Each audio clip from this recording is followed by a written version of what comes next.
Oke,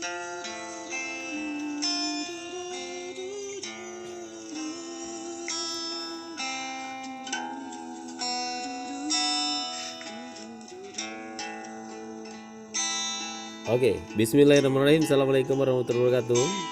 Wah, kembali lagi di Mr. Deplin Channel. Nah, kali ini kita mau ngapain ya?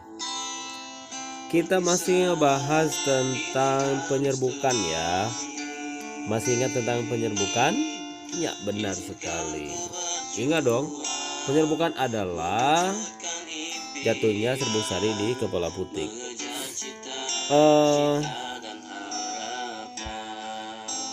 Lagunya sendu sekali teman-teman. Terima kasih oh guruku. Baik, kali ini saya ingin menjelaskan macam-macam penyerbukan berdasarkan asal serbuk sari. Yang pertama itu adalah berdasarkan gambar ini disebut dengan penyerbukan sendiri atau autogami. Apa itu penyerbukan sendiri atau autogami? Tidak lain adalah penyerbukan pada bunga yang serbuk sarinya berasal dari bunga itu sendiri. Penyerbukan autogami umumnya tidak menghasilkan keturunan bervariasi. Selain itu, ciri penyerbukan jenis ini adalah bunganya termasuk bunga sempurna atau hermafrodit yang memiliki kelamin jantan dan betina dalam satu bunga. Contoh tumbuhan yang dapat melakukan penyerbukan sendiri adalah bunga turi, bunga sepatu, bunga telang, dan bunga-bunga yang lain. Oke, itu adalah salah satu dari penyerbukan sendiri. Apa tadi penyerbukan sendiri?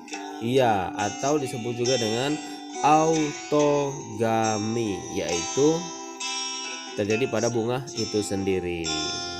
Oke.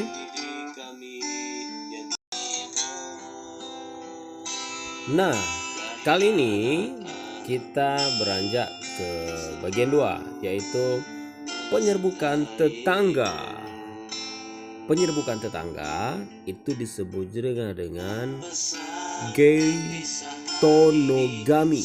Tulisannya GEI tonogami atau geitonogami.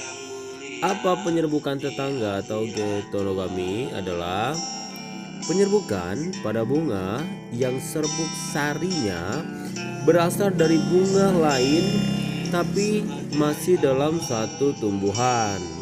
Coba kita lihat, itu bunganya sama kan, tetap dalam satu pohon tapi di bunga yang berbeda. Nah gitu teman-teman ya. Nah, penyerbukan tetangga terjadi karena bunga jantan dan bunga betina pada tumbuhan tersebut tidak berada dalam satu bunga. Misalnya kalau bisa dibilang di atas, serbuk sari yang di atas tuh jatuh ke kepala putik bunga yang di bawah, atau serbuk sari yang di bawah itu jatuh di kepala putik di bunga di atas gitu ya. Lain bunga tapi dalam satu tanaman, itu ada tulisannya juga. Jadi contohnya adalah bunga jagung, mungkin bisa tumbuh jagung, kelapa sawit juga demikian, dan lain sebagainya. Oke, bisa dipahami ya. Yang kedua adalah penyerbukan tetangga atau geitonogami. Oke.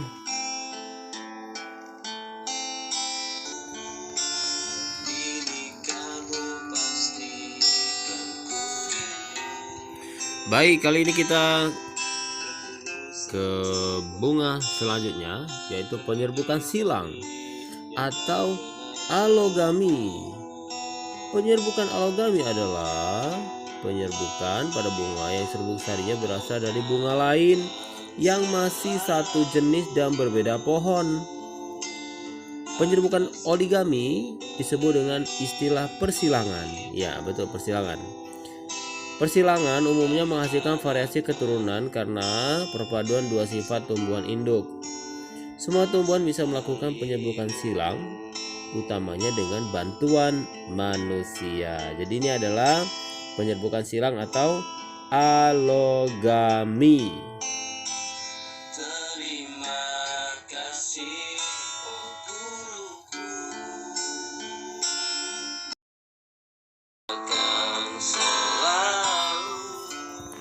Baik, ini di bagian akhir video mengenai penyerbukan.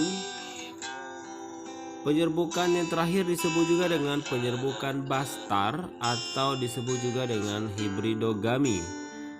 Penyerbukan hibridogami adalah penyerbukan pada suatu bunga yang serbuk sarinya berasal dari bunga lain pada tumbuhan lain yang berbeda jenis atau sekurang-kurangnya mempunyai satu sifat perbedaan di antara keduanya.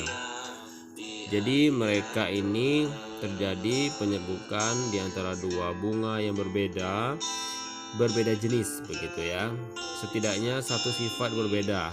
Contohnya di sini ada sifat berbeda, yaitu bunga orange dan bunga ungu.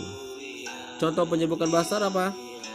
Serbuk sari jambu batang berdaging merah menyerbuki putik dari jambu batu berdaging putih.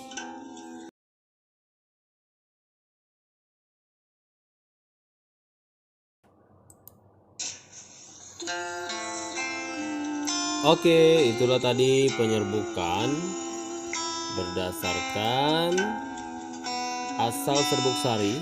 Yang pertama ada penyerbukan sendiri, yang kedua ada penyerbukan silang, yang ketiga ada penyerbukan tetangga, dan yang keempat ada juga yang disebut dengan penyerbukan bastar. Teman-teman, diulang lagi pelajaran ini ya. Kalau boleh saya kasih PR atau coba ditebak. Saya minta teman-teman memberikan masing-masing di antara keempat penyerbukan ini satu tumbuhan yang ada di sekitar kita.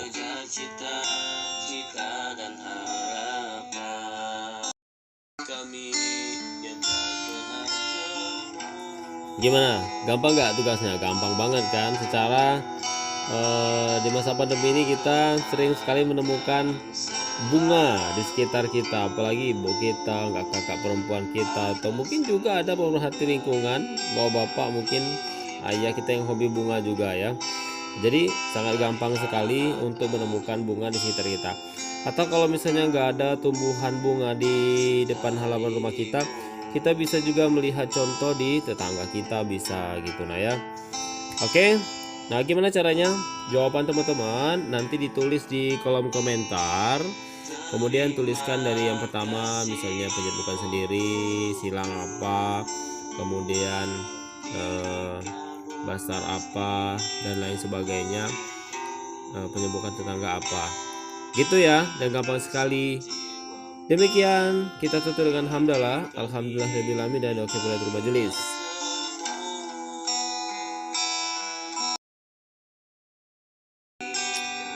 Alhamdulillah, subhanakallahumma bihamdika, astaghfiruka wa atubu ilaik. Demikian, assalamualaikum warahmatullahi wabarakatuh. See you next time.